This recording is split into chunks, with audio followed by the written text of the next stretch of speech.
નારાયણ નારાયણ નમો નમઃ. તમારા બધાનું સ્વાગત કરું છું આધ્યાત્મિક મહાશક્તિમાં. આ શબ્દો જે નારાયણ નારાયણ આટલું જ બોલવાથી આપણને સમજાઈ જાય છે કે આ શબ્દો કોના માટે ઉદ્ગૃત થયેલા છે. નારદજી માટે. આજે નારદ જયંતી છે. નારદજી ખરા અર્થમાં જો આપણે એમને વિચાર કરવા જઈએ તો કેવલ એ હાસ્ય પાત્ર તરીકે આપણે એમને ઓળખીએ છીએ, નિંદક પાત્ર તરીકે ઓળખીએ છીએ, ઝઘડા કરાવનાર પાત્ર તરીકે ઓળખીએ છીએ, એટલે કે ચાળી ચુગલી કરતા પાત્ર તરીકે ઓળખીએ છીએ. પણ આ બધી જ ઓળખાણ ખોટી છે. નારદજી પરમ તેજસ્વી ઓજસ્વી બ્રહ્મર્ષિ છે. શ્રેષ્ઠ સર્વોત્તમ ઋષિઓમાં એમનું નામ છે. ભગવાનના પરમ ભક્ત છે. વ્યાસ રૂપે પુરોધા છે, એટલે કે વ્યાસપીઠના પુરોધા રૂપે એમનું નામ છે. અને જ્યાં જ્યાં ઈશ્વરના કાર્યમાં અડચણ આવીને ઊભી છે ત્યાં ત્યાં એક કાર્યને પૂર્ણ કરનારા એક દિવ્ય ઋષિવર છે.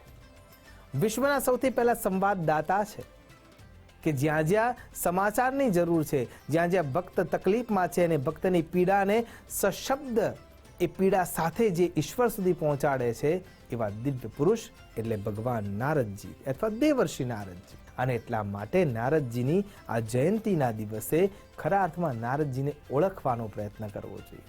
તો સૌથી પહેલા નારદજીનો આ એક ગુણ આપણે સમજી લઈએ કે નારદજી પર ગજુ છે. બીજાને તકલીફમાં જોઈને એ ક્યારે શાંત રહી શકતા નથી. અને ખરા અર્થમાં સંતનો આ તો સ્વભાવ છે. પરહિતકાર જ એ પોતાની જાતને ઘસી નાખે છે. વિચાર કરો તો પુરાવો ક્યાં મળે છે?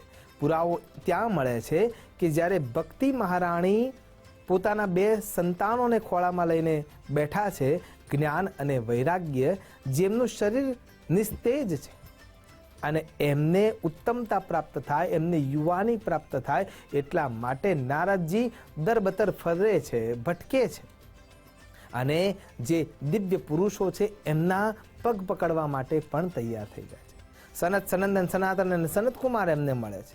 નૈમિષારણ્યમાં 88,000 ઋષિકુમારોને આગળ આ ભાગવત, શ્રીમદ ભાગવત મહાપુરાણની ચર્ચા કરવા માટે એ સંવાદ એમના કાન સુધી પહોંચે અને જ્ઞાન અને વૈરાગ્ય પ્રબળ પ્રશસ્ત રૂપે યુવાન થાય એવા પરગજુ હિતથી, એવા વિચારથી, હેતુથી એ દોટ મૂકીને દોડે છે.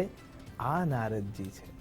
ત્યાંથી આગળ વિચાર કરો તો જે લોકો ખિન્ન મનસ્ક થયા છે, જેમના મોરલને એ સાચવી શકતા નથી, જેમની માનસિક અવસ્થા અયોગ્ય છે, અને એને સંભાળવાનું કામ પણ નારદજી કરે છે. કેવી રીતે? ધ્રુવજીને પોતાના પિતા તરફથી, પોતાની માતા તરફથી ત્યાગી દેવામાં આવ્યા. એ 5 વર્ષનું બાળક, એના મન પર કેટલો આઘાત લાગ્યો હશે કે જ્યારે પોતાના પિતા એને છોડી રહ્યા છે અને વિમાતા તરફથી જે તરછોડાયેલો છે એના આઘાતને કેવી રીતે સહન કરી રહ્યો છે. અને એ સમયે સુનીતિએ પણ એને એમ જ સમજાવ્યું કે સુરુચિએ તને જે જ્ઞાન આપ્યું છે એ જ માર્ગ તરફ તારે જવાનું છે. અને 5 વર્ષના નાના બાળકને, ફૂલ જેવા બાળકને, જેને દુનિયાની કોઈ અવસ્થાની ખબર નથી, કોઈ જ્ઞાન નથી, એને જંગલમાં તપશ્ચર્યા કરવા માટે છોડી દેવામાં આવે છે. ત્યારે કોના આશ્રય? ભગવાન પણ ચિંતા કરે છે. અને ભગવાન પણ જ્યારે ભક્તને તકલીફ પડવા લાગે છે ત્યારે એની જીવાત્માને ઉત્તમતા આપવા માટે મહાત્મા એના સાથે જોડી દે છે. અને મહાત્મા રૂપે નારદજી ત્યાં આવે છે અને ઓમ નમો ભગવતે વાસુદેવાય દ્વાદક્ષરી મંત્રની દીક્ષા ધ્રુવજીને આપે છે. અને ધ્રુવજી આ દીક્ષા પ્રાપ્ત કર્યા પછી સંત સામે મળ્યા છે અને એ શુકનવંતતા ના લક્ષણ છે એવું માની અને એમને ગુરુપદ પર સ્થાપિત કરે છે. અને ભગવાનને 5 મહિનાને પૂર્ણ કરવાના સાથે જ 6ઠ્ઠા મહિનામાં પ્રવેશ થાય છે ત્યારે ભગવાન વિષ્ણુ નારાયણને આ દર્શન આપવા માટે આબદ્ધ કરી શકે છે. એ શક્તિ કોઈ પરગજુ રૂપે આપી રહ્યું હોય તો એ નારદજી છે. અને એટલા માટે નારદજીનો વિચાર કરવો જોઈએ. એનાથી આગળ વિચાર કરો. ભગવાન સાંબ સદા શિવના દર્શન માટે જેમને પ્રેરણારૂપ ભાગ ભજવ્યો એ પણ નારદજી છે. માં પાર્વતીને વિશ્વાસ અપાવ્યો કે કેવળ તારું જીવન શિવજી માટે બન્યું છે અને ત્યારે એ જ માર્ગ તરફ તપશ્ચર્યાના આધારે ભગવાન સાંબ સદાશિવને પ્રાપ્ત કરવાના છે. તો એ પણ વ્યવસ્થા નારદજી દ્વારા જ થઈ હતી. ત્યાંથી આગળ વિચારો, આ એકમાત્ર એવું પાત્ર છે કે જેના ઉપર દાનવો પણ વિશ્વાસ કરે છે. પ્રહલાદજીનો જન્મ થયા પૂર્વે જ્યારે એ ગર્ભસ્થ અવસ્થામાં હતા ત્યારે હિરણ્યકશ્યપુએ બીજા કોઈ ઋષિની વાત માની નથી, કોઈ સંતની વાત માની નથી, કોઈ દેવતત્વની વાત માની નથી, કોઈ દાનવોની વાત માની નથી, કેવળ નારદજીની વાત માની છે. અને નારદજીના પાસે પોતાની પત્ની કયાધુને સોંપી દેવામાં આવી છે. તો ગર્ભ સંસ્કાર રૂપે ભલે એ દૈત્ય છે, પણ સંતનું કાર્ય શું છે? જેને પણ અડે છે એને પારસમણી કરી દે છે. તો સંત પોતાના શબ્દોથી ગર્ભના અંદર રહેલા એ જાતકને, એ બાળકને સંસ્કાર આપવાનું કાર્ય કરે છે.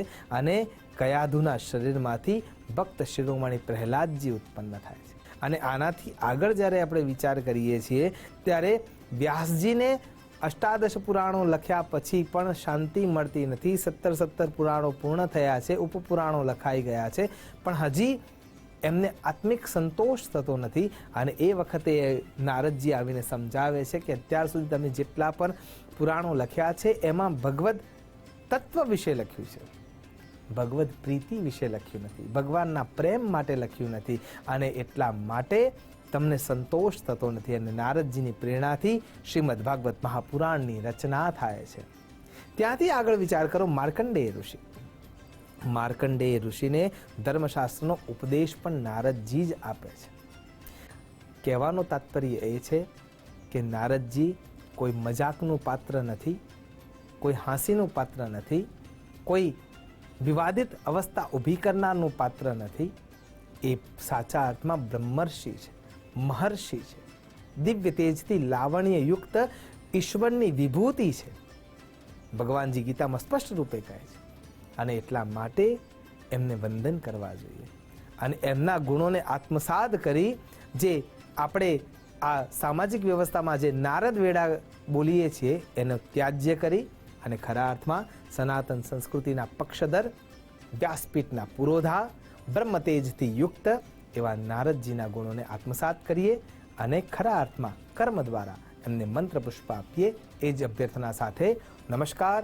અસ્તુ સદા શિવોહમ. નમો નમઃ.